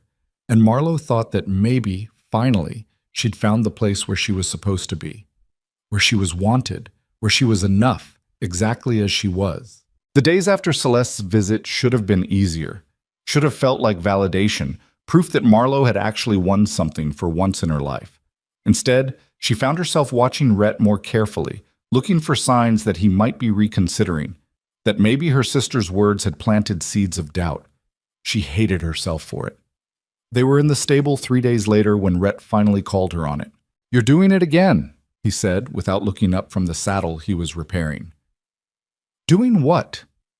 Watching me like I'm about to change my mind about you. Marlo's hand stilled on the bridle she'd been cleaning. I'm not. Yes, you are. Now he did look at her, expression somewhere between frustrated and concerned. You've been doing it since your sister left. Every time I'm quiet for too long or look at you a certain way, I can see you bracing for me to tell you it was all a mistake. Can you blame me? Yeah, actually I can. He set down the saddle and walked over to her. I told you how I felt. I chose you in front of her. What else do I need to do to prove I'm not going anywhere? I don't know, Marlo admitted. Everyone leaves eventually, Rhett, or they wish they could. I'm waiting for you to realize that you deserve better. Better than what? Better than someone who works as hard as I do? Better than someone who actually gives a damn about this place? Better than someone who didn't run the first time things got hard? His voice was getting louder, frustration bleeding through. What the hell would be better than you? Someone beautiful. Someone who doesn't have dirt permanently embedded under her fingernails. Someone who... Rhett kissed her, cutting off the words. It wasn't gentle. It was fierce and almost angry, like he was trying to force understanding through physical contact. When he pulled back, he said, I don't want someone beautiful. I want you. Those are not separate things in my head anymore. You are what I find attractive. You are what I want. And if you can't get that through your skull, then we're going to have a problem. I'm trying, Marlo said, voice small. Try harder, because I'm getting real tired of competing with the voice in your head that tells you you're not enough. He touched her face, gentler now. You are enough, Marlo. You've always been enough. The problem was never you. She wanted to believe him, desperately wanted to believe that she could have this without it being ripped away eventually. Okay, she said. I'll work on it. Good. He kissed her again, softer this time. Now can we please get back to normal? Because your weird paranoid energy is making me paranoid. That startled a laugh out of her. You're paranoid? About different things, like whether Marcus remembered to check the water system in the East Pasture, or whether that storm brewing on the horizon is going to hit us tonight, or whether we have enough supplies to make it through if we get trapped by mud for a few days. Those are legitimate concerns. And you thinking I'm going to suddenly decide I made a mistake is not a legitimate concern. It's just insulting to both of us. He had a point. Marlo took a breath and tried to let go of the fear that had been clawing at her chest since Celeste's wagon had appeared on the horizon. You're right. I'm sorry. Don't apologize. Just stop waiting for disaster. We've got enough real problems without inventing new ones. They finished their work in companionable silence, and Marlo felt something in her chest start to unclench. Maybe Rhett was right. Maybe she needed to stop waiting for everything to fall apart and just let herself have this. The storm Rhett had been worried about hit that night with a vengeance. Not snow this time, it was too late in the season for that, but rain that came down in sheets and turned the ground to soup within hours. Marlo woke to the sound of thunder rattling the windows and Rhett's side of the bed empty. She found him downstairs, already dressed, staring out at the deluge. How bad? She asked. Bad enough. Creek's going to flood if this keeps up, and we've got cattle in the low pasture that need moving before they get trapped. I'll get dressed. No! He turned to face her. It's too dangerous. I'm taking Marcus and Tom. You stay here and... And what? Sit around wringing my hands while you risk your neck? Marlo shook her head. Not happening. I'm coming. Marlo? Don't. We're partners, remember? That means I don't sit inside while you do dangerous things. It means I'm there with you. Rhett looked like he wanted to argue. Then something in his expression shifted, resignation mixing with what might have been pride. You're going to give me gray hair before I'm 40. Probably. Get over it. 10 minutes later, they were mounted and heading into the storm. The rain was so heavy, Marlo could barely see Marcus and Tom riding ahead of them. Lightning split the sky, turning everything stark white for a second before plunging back into darkness. Stay close, Rhett shouted over the wind, like she'd be anywhere else. They reached the low pasture to find it already flooding. The creek had jumped its banks, and water was spreading across the grass at an alarming rate. The cattle were bunched together on higher ground, but it wouldn't stay high for long. We need to move them now, Marcus yelled, before they panic. Easier said than done. Moving cattle in good weather was tricky. Moving them in a storm while floodwater rose around them was asking for disaster, but they didn't have a choice. Marlo urged her horse forward, circling around to help push the herd toward higher ground. The cattle were spooked, eyes rolling white, some of them already making that low bellowing sound that meant they were close to stampeding. Easy, she called, keeping her voice as calm as possible. Easy now. A bolt of lightning hit close enough that Marlo felt the electricity in the air. Her horse shied hard, and she barely kept her seat. The cattle scattered, panic overriding whatever tenuous control they'd established. Damn it! Rhett was fighting to keep his own horse under control. Tom, circle left. Marcus, right. We need to contain them before they run themselves into the flood. They worked in tandem, 4 riders trying to control 100 panicked animals in the dark and rain. Marlo's hands were numb on the reins, her clothes soaked through, but she kept moving, kept pushing, Slowly, painfully, they got the cattle moving in the right direction, up the slope, away from the rising water, toward pasture that would keep them safe. They were almost clear when Marlowe heard it, a crack like a gunshot, followed by a scream that was distinctly human. She whipped around and saw Tom on the ground, his horse bolting away in terror. A branch from a lightning-struck tree had fallen, catching him across the shoulders and pinning him in the mud. "Tom!" Marcus was already riding toward him, but the cattle were between him and the fallen hand. If he pushed through, he'd spook them again, risk another stampede. Marlowe didn't think, just reacted. She drove her horse straight toward Tom, cutting through the edge of the herd, ignoring the cattle that veered dangerously close to kicking. She reached him in seconds, threw herself off her horse, and grabbed the branch. It was heavier than it looked, way heavier. "I've got you," she told Tom, who was conscious but clearly in pain. "Just hold on." She pulled, putting her back into it, and the branch shifted slightly. Not enough. Then Rhett was there, dismounting in one fluid motion, grabbing the other end of the branch. Together, they lifted it enough for Tom to drag himself clear. "Can you ride?" Rhett asked. Tom tested his arms, wincing. "Yeah, nothing broken, I think." "Then let's get the hell out of here." They got Tom back on his horse and finished moving the cattle to safety. By the time they made it back to the ranch, all four of them were exhausted, soaked, and running on pure adrenaline. Mrs. Hadley took one look at them and started barking orders. "Tom, you're going to the doctor. Don't argue. Marcus, get him there. You two." She pointed at Rhett and Marlowe. "Get inside and get dry before you catch your deaths."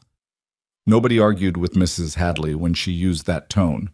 Marlowe peeled off her soaked clothes and stood under hot water until she could feel her fingers again. When she came downstairs, Rhett was in the kitchen, 2 cups of coffee already poured. "Tom's going to be okay," he said.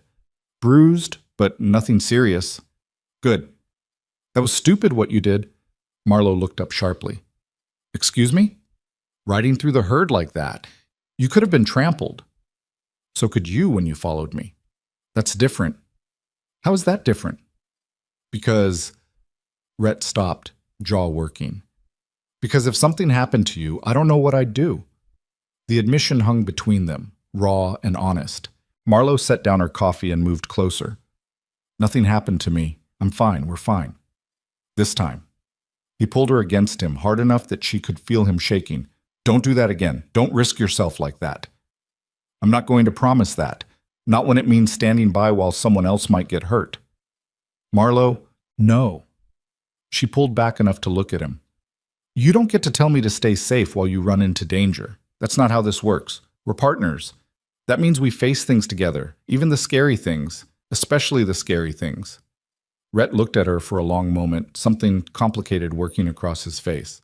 Then he said, "I love you." Marlowe's breath caught. "What? I love you. I'm in love with you, and the thought of losing you makes me feel like I can't breathe." He touched her face, fingers gentle despite the intensity in his eyes. "So yeah, I'm going to worry when you do reckless things, and I'm probably going to try to keep you safe even when you don't want me to, because that's what happens when you love someone." "You love me," Marlowe repeated, like saying it out loud would make it more real. "Yeah, I do." She kissed him, putting everything she felt into it. When they broke apart, she said, "I love you too, in case that wasn't obvious." "It wasn't, actually. You're hard to read sometimes." "So are you. Guess we'll figure each other out eventually." "Guess so." They stood there in the kitchen, holding each other while the storm raged outside, and Marlowe felt something fundamental shift inside her. This was real. This was hers. And maybe, finally, she could let herself believe it would last. The weeks that followed were good ones. Better than good. The ranch prospered as summer took hold. Cattle fattening on good grass, horses thriving, the whole operation running with the kind of efficiency that came from people who knew what they were doing and worked well together. Marlowe fell into a rhythm she'd never experienced before. Working hard during the day, falling into Rhett's arms at night, waking up next to someone who wanted her there. It felt almost too good to be real, like she'd stumbled into someone else's life by accident, but it was real. And it was hers. She caught herself smiling for no reason sometimes, humming while she worked, feeling light in a way she'd never felt before.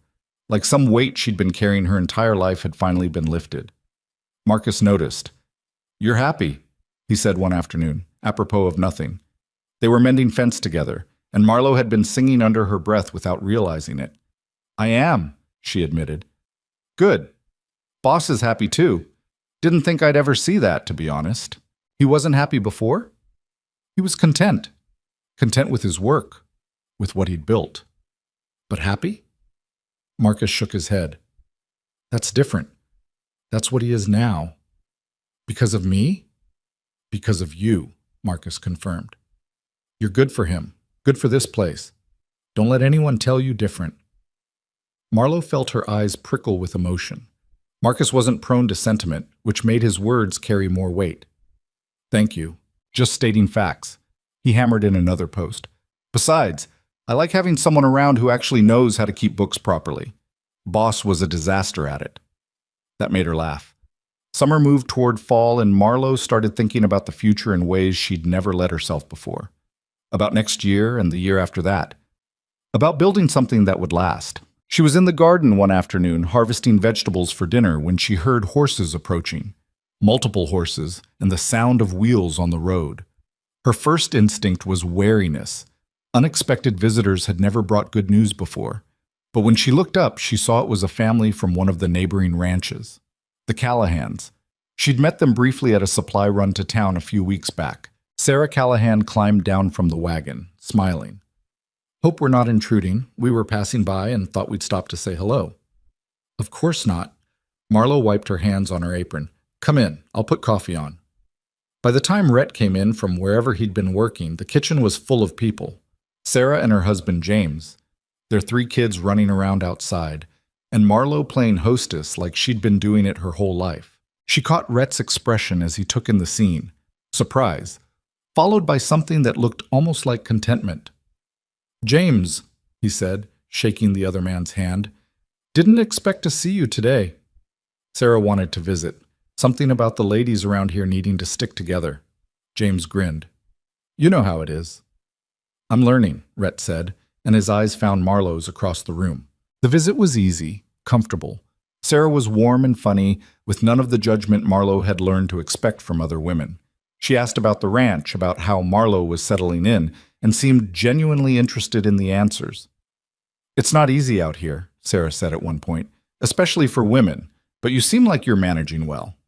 "I like the work," Marlo said honestly. "It's hard, but it's satisfying." "That's good. Some women never adjust. They expect frontier life to be romantic or exciting, and then reality hits them." Sarah paused. "But you're not like that, are you? You knew what you were getting into." "Not exactly," Marlo admitted, "but I learned fast." After the Callahans left, Rhett found Marlo in the kitchen cleaning up. "That was good," he said. "What was?" "Having people here, seeing you with them." He leaned against the doorframe. "You fit, Marlo.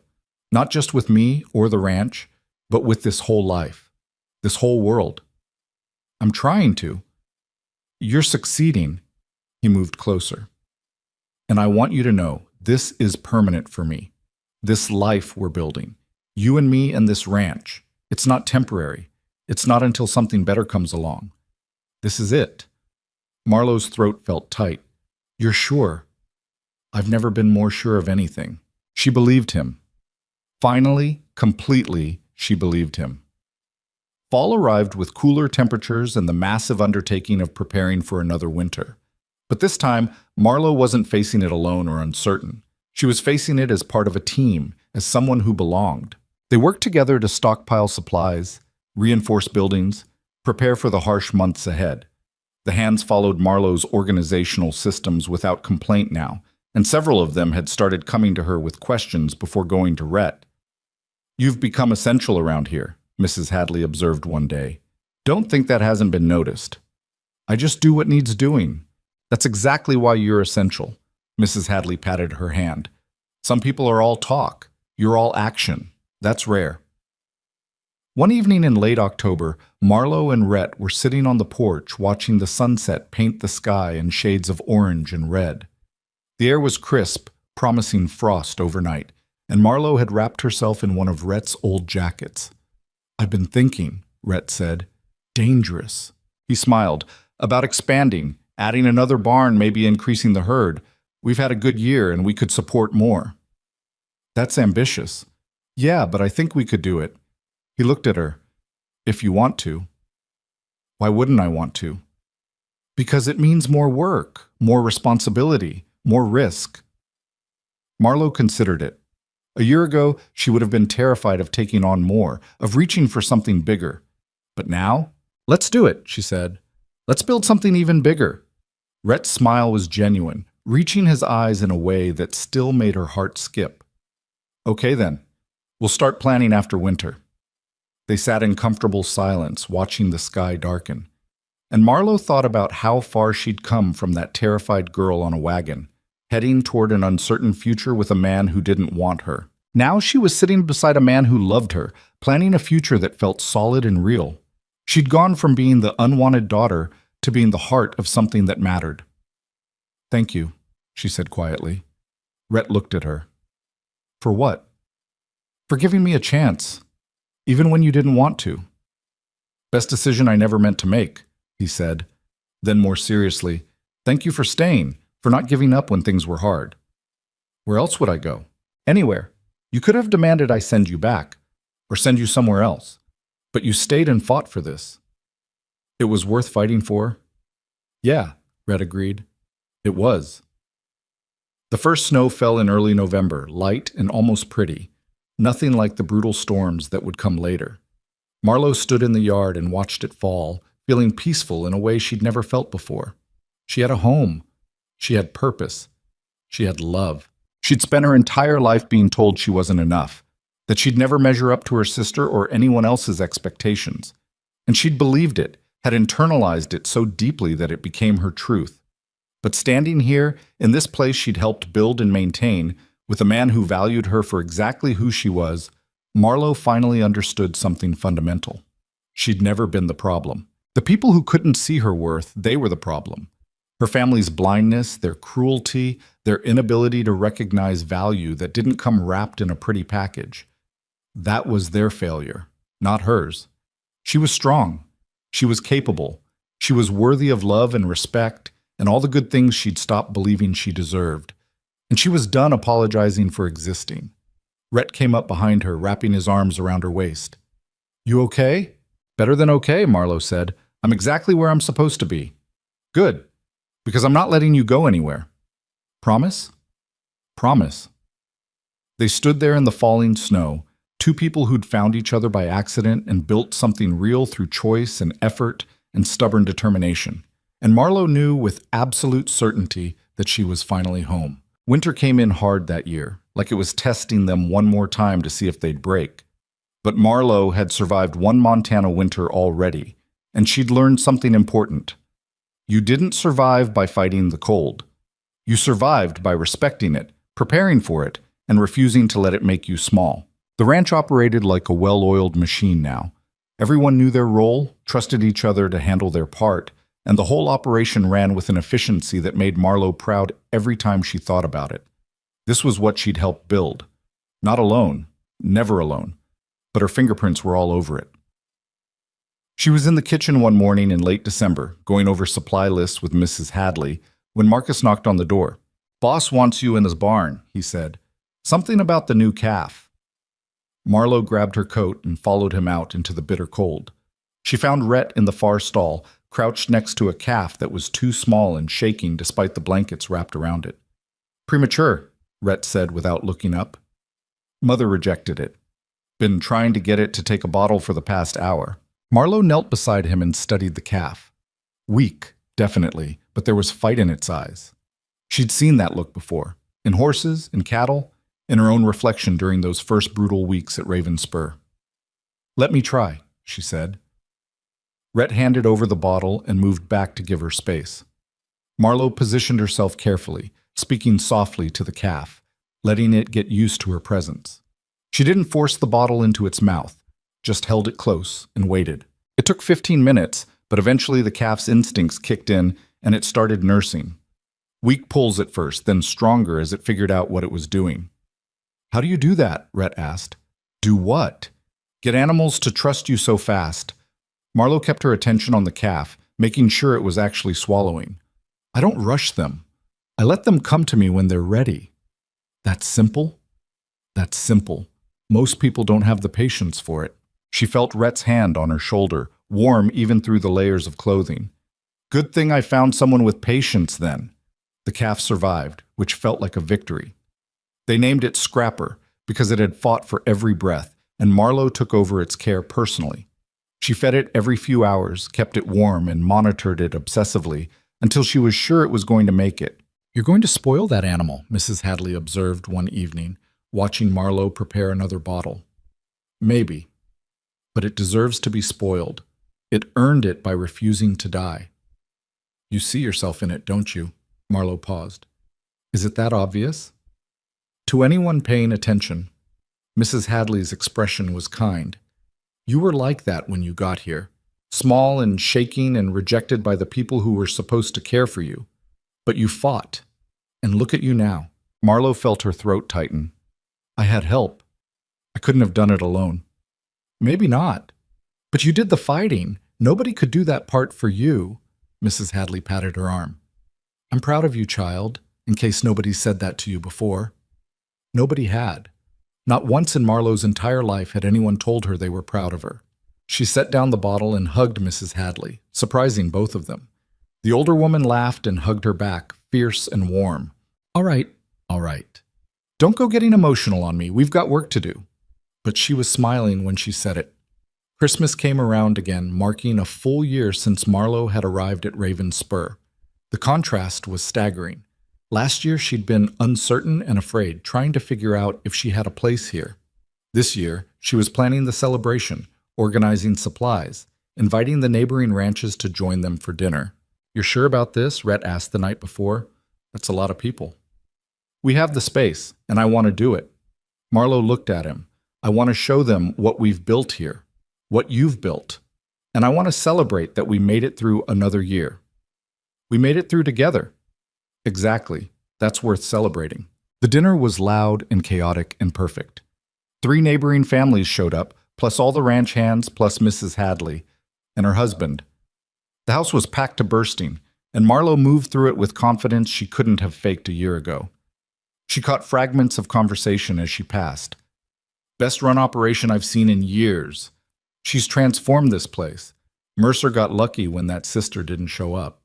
Marlo found Rhett in a corner, talking to James Callahan about expanding his herd. When he saw her, he excused himself and pulled her close. Having fun? He asked. Surprisingly, yes. You? I hate crowds, but watching you in your element makes it worth it. My element is ranch work, not hosting parties. Your element is making things work that shouldn't work, whether that's a difficult horse, a stubborn rancher, or a house full of people who need feeding. He kissed her forehead. You're good at impossible things. Later that night, after everyone had left and they were cleaning up, Rhett pulled a small box from his pocket. I got you something, he said. Marlo dried her hands on a towel. You already gave me gifts last year. This is different. She opened the box and found a ring. Simple gold band, nothing fancy, but solid and real. I know we're already married legally, Rhett said, and she could hear the nervousness in his voice. But that marriage was arranged by other people. He took the ring and held it up.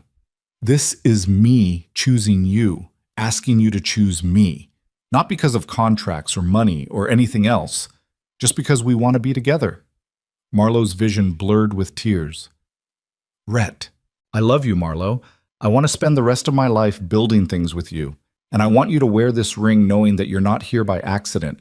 You're here because I want you here, because I can't imagine my life without you in it. Yes, Marlo said, voice breaking. Yes, I choose you. I've been choosing you for months. He slid the ring onto her finger and it fit perfectly. Then he kissed her, and Marlo felt something settle deep in her chest. This was real. This was forever. And she wasn't afraid of it anymore. The new year brought challenges, the way New Year's always did. A harsh cold snap in January that tested every system they'd put in place. A sick horse in February that required round-the-clock care. Supply shortages in March that forced creative problem-solving. But they handled it, together. Marlowe noticed that people in town had started treating her differently. The storekeeper greeted her by name now, asked about the ranch, sometimes asked her opinion on things. Women who'd previously ignored her stopped to chat. Men tipped their hats when she passed. She'd earned respect, and it felt different from anything she'd experienced before. This wasn't respect based on beauty or charm or manipulation. This was respect earned through competence and consistency, and showing up day after day to do the work. "You've become someone important around here," Sarah Callahan told her one afternoon when they'd met in town. "People talk about you and Rhett like you're the gold standard for how ranching couples should be." "That seems excessive." "It's true, though. You two actually work together. Most couples around here, the men run things, and the women just exist. But you're partners, real partners. People notice that." Marlowe thought about that on the ride back to the ranch. Partners. That's exactly what they were. Not master and servant, not owner and property, but two people who'd chosen to build something together. Spring arrived with the usual chaos of calving season and fence repairs and 1,000 other tasks that demanded immediate attention. But this year, Marlowe moved through it with confidence. She knew what needed doing, knew how to do it, and trusted her own judgment. One afternoon, she was working on paperwork in the study when she heard horses approaching. Multiple horses, moving fast. She went to the window and felt her stomach drop. Her father's horse. She recognized it immediately, even though she hadn't seen it in over a year. And riding next to him was Celeste, looking furious even from a distance. Marlowe took a breath and walked outside to meet them.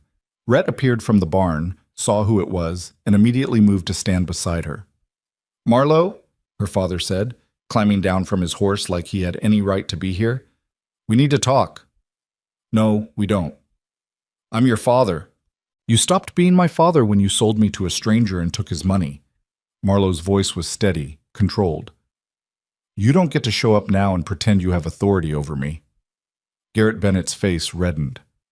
"I made a business decision that didn't work out. I'm here to correct it." "How generous of you." "Don't be smart with me, girl. I've secured a proper match for you, a merchant in Kansas City who's willing to overlook your current circumstances."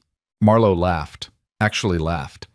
"You think I'm going to leave here to marry some merchant you found? It's a good opportunity, better than wasting away on some ranch in the middle of nowhere." "I'm not wasting away. I'm building something that matters." Celeste finally spoke up. "Oh, please, Marlowe, you're playing house and calling it accomplishment. Everyone knows Red only kept you because you were convenient." "Everyone knows?" Marlowe repeated. "Or just you, because you can't stand that someone chose me over you?" "He didn't choose you. He settled for you. There's a difference." Rhett stepped forward. "Actually, I chose her, very deliberately, and I'll thank you to get off my property before I have you removed." "You can't be serious," Garrett said. "Look at her." He gestured at Marlowe. "Look at what she could have been if she'd had proper opportunities. Instead, she's here, doing manual labor like some common—" "Finish that sentence," Rhett said quietly, "and I'll break your jaw." The threat hung in the air, absolute and believable. Garrett took a step back. "I'm simply trying to help my daughter." "No, you're not," Marlowe interrupted. "You're trying to fix your own reputation, because people found out what you did, and now you're trying to pretend you care. But you don't. You never did." "That's not true." "Yes, it is." And Marlowe found she wasn't angry anymore, just tired. Tired of pretending these people had any power over her. "You know what the funny thing is? You thought you were getting rid of a burden when you sent me here. You thought you were dumping your embarrassing plain daughter on some rancher who wouldn't know the difference. Marlowe, but you didn't get rid of me. You gave me the best gift you ever could have. You sent me to someone who actually saw my value, who appreciated my skills, who loved me for exactly who I am." She looked at Celeste. "And you lost your chance at this life because you couldn't be bothered to show up when it mattered. So thank you, both of you, for being exactly who you are, because it led me exactly where I needed to be." Celeste's face had gone white. "You're pathetic. Pretending to be happy in a life that was supposed to be mine?" "It was never supposed to be yours," Rhett said. "It was always supposed to be hers. I just didn't know it yet." He took Marlowe's hand, and the gesture was deliberate. A statement. "You have 5 minutes to get off my land," he continued. "And if either of you comes back, I'll pursue fraud charges against you, Garrett. That'll tie you up in court for years. And I'll make sure everyone in the territory knows exactly what kind of man you are. You wouldn't dare. Try me." Garrett looked between them, clearly calculating whether this was a fight he could win. He must have decided it wasn't, because he climbed back on his horse. "This isn't over," he said. "Yes, it is," Marlowe replied. "It's been over. You just didn't realize it." They watched her father and sister ride away, and Marlowe felt something break free inside her, some final chain that had been holding her to a past that didn't matter anymore. "You okay?" Rhett asked. "Better than okay. That felt freeing." "Good." He squeezed her hand. "Because you're done with them. We both are." They walked back toward the house, and Marlowe realized she meant what she'd said. She was done letting her family define her worth, done waiting for their approval or acceptance, done letting their rejection hurt her. She'd found her own family, built her own life, and it was better than anything they could have given her. Summer brought the expansion they'd been planning. Construction on a new barn started in June, and Marlowe threw herself into managing the project. She coordinated supplies, scheduled workers, kept track of expenses, and somehow kept the rest of the ranch running smoothly at the same time. "You're a force of nature," Marcus told her one afternoon, watching her direct 3 different crews at once. "You know that? I'm just organized. You're more than that. You're the reason this place runs as well as it does." Marlowe looked around at the ranch, at the new barn taking shape, at the healthy cattle grazing in the distance, at the horses in the pasture, at Rhett working alongside the construction crew because he couldn't stand to just supervise. This was home. Not because of the buildings or the land, but because of what they'd built together. A partnership, a life, a future that belonged to both of them. The barn was finished by late August, and they held a celebration for everyone who'd worked on it. Marlowe stood next to Rhett, accepting congratulations from neighbors and hands and townspeople who'd driven out for the occasion. "You've done something special here," one of the older ranchers told them. "Not many operations run this well, and it's clear that's because of both of you." Later, when everyone had left and they were alone, Rhett pulled Marlowe close. "This is because of you," he said. "All of this. The expansion, the efficiency, the respect we've earned. You did that. We did it together. I built buildings. You built something more important. You built a life worth living." Marlowe felt tears threaten and blinked them back. "I love you. I love you too. More than I thought I could love anyone." They stood there watching the sunset paint the sky in impossible colors, and Marlowe thought about the girl who'd arrived here barely a year ago. Scared, uncertain, convinced she wasn't worthy of anything good. That girl was gone. In her place was a woman who knew her own strength, who'd learned that worth wasn't about being beautiful or perfect. It was about showing up, doing the work, and refusing to give up even when things got hard. Fall came around again, marking 2 full years since Marlowe had arrived at Raven Spur Ranch. 2 years since she'd been the wrong sister, the unwanted daughter, the embarrassing substitute nobody wanted. Now she was the woman who'd helped transform this ranch into one of the most successful operations in the territory. The woman who people sought out for advice. The woman who'd earned respect through competence and consistency. The woman who'd been loved and chosen every single day by a man who saw her value when others couldn't. "You ever regret it?" Rhett asked one evening as they sat on the porch.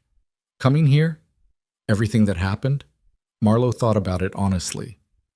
"No, because if my family hadn't done what they did, I never would have found this. Found you. Found myself. Even though it was hard. Especially because it was hard. The hard things are what made me who I am." Rhett pulled her closer. "I used to think I was unlucky, that I'd been cheated when you showed up instead of your sister. But I was the lucky one. I got exactly what I needed, even though I was too stupid to see it at first." "We both got lucky," Marlowe said. "We got each other." The winter that followed was their easiest yet, because they'd learned from the previous ones. They were prepared, organized, and experienced. The ranch ran smoothly, and for the first time, Marlowe felt like they weren't just surviving, they were thriving. Word spread throughout the territory about Raven Spur Ranch, about the couple who ran it together, who'd built something remarkable through partnership and hard work. People started seeking them out for advice, wanting to know how they made it work. And Marlowe found herself telling the story sometimes, when asked. Not the pretty version where everything worked out easily. The real version, where she'd been unwanted and scared and had to fight for every inch of respect she'd earned. The thing people don't understand, she told Sarah Callahan one afternoon over coffee, is that being rejected by your family doesn't mean you're defective. It means they couldn't see your value. And that's their loss, not yours. That's a hard lesson to learn. The hardest, but necessary. Marlo looked out the window at the ranch she'd helped build. I spent 20 years believing I wasn't good enough because that's what everyone told me. And then I came here and discovered that I was more than good enough. I was exactly what was needed. I just needed to be somewhere that could recognize it. You've given hope to a lot of women around here, you know. Women who feel trapped or undervalued. They look at you and see what's possible. Marlo felt humbled by that. I just did what I had to do to survive. That's exactly why it matters. You survived and then you thrived. That's powerful. Spring came around once more, bringing with it the familiar chaos and work that Marlo had come to love. She was in the barn one afternoon, working with a young horse, when Rhett found her. "I've been thinking," he said. "Should I be worried?" He smiled. "Maybe. I want to talk about the future." "What about it?" "About expanding again, not just the ranch, our family." Marlo's heart stuttered. "Are you saying—" "I'm saying I want kids with you, if you want them. A family that's actually a family, not whatever disaster your parents created." Marlo thought about it, about raising children here, teaching them the value of hard work and genuine respect, about building something that would last beyond themselves. "Yeah," she said. "I want that too." Rhett's relief was visible. "Good, because I've been terrified to bring it up in case you said no." "Why would I say no to building a life with you?" "I don't know, but I'm glad you didn't." They talked about it more over the following weeks, about what kind of parents they wanted to be, what values they wanted to pass on, how they'd balance ranch work with raising children. And Marlo found herself excited about the future in ways she'd never imagined possible. By summer, Marlo was pregnant. The news spread through the ranch quickly, and everyone seemed genuinely happy for them. Mrs. Hadley cried. Marcus actually smiled, which was rare enough to be noteworthy. The hands started building a crib in their spare time, presenting it to Marlo with gruff affection.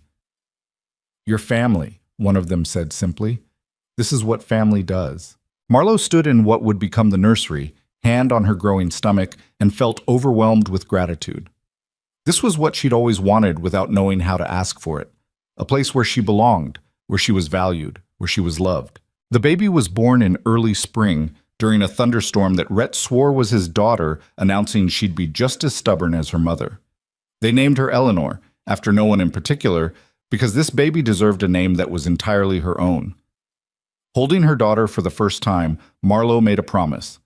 This child would never doubt her worth, would never feel unwanted or second best, would grow up knowing she was loved fiercely and unconditionally. "She's perfect," Rhett whispered, touching Eleanor's tiny hand with a gentleness that still surprised Marlo sometimes. "She really is." "Thank you." Marlo looked at him. "For what?" "For everything. For staying when you could have left. For building this life with me. For her." He gestured at Eleanor. "For proving that the best things in life are the ones you don't plan for." Marlo felt tears slide down her face. "I'm the one who should be thanking you. You gave me a home when I had nowhere to go. You saw value in me when nobody else did. You loved me when I didn't know I was worthy of love. You were always worthy. I just had to catch up." They sat together in the quiet room, holding their daughter, and Marlo thought about how far she'd come. From the unwanted daughter to the woman who'd built something that mattered. From believing she'd never be enough to knowing she was exactly enough. Life at Ravenspur Ranch continued, busier now with a baby but no less purposeful. Eleanor grew, surrounded by people who loved her, learning from an early age that family wasn't just about blood. It was about choice and commitment and showing up for each other. Years passed, marked by growth and challenges and victories large and small. The ranch prospered. Eleanor grew into a confident, curious child who was already learning to ride. Marlo and Rhett built on their success, expanding carefully, always working together. And sometimes, on quiet evenings, Marlo would stand on the porch and look out at everything they'd created, the buildings they'd constructed, the systems they'd refined, the life they'd built from scratch. She'd been the wrong sister, the substitute, the embarrassment. And she turned that rejection into the greatest gift of her life. Because being unwanted by people who couldn't see her value had forced her to find people who could. Being rejected had pushed her toward a life that actually fit. Being the second choice had led her to someone who chose her first, every single day. "What are you thinking about?" Rhett asked, coming out to join her. "About how grateful I am that your plan didn't work out."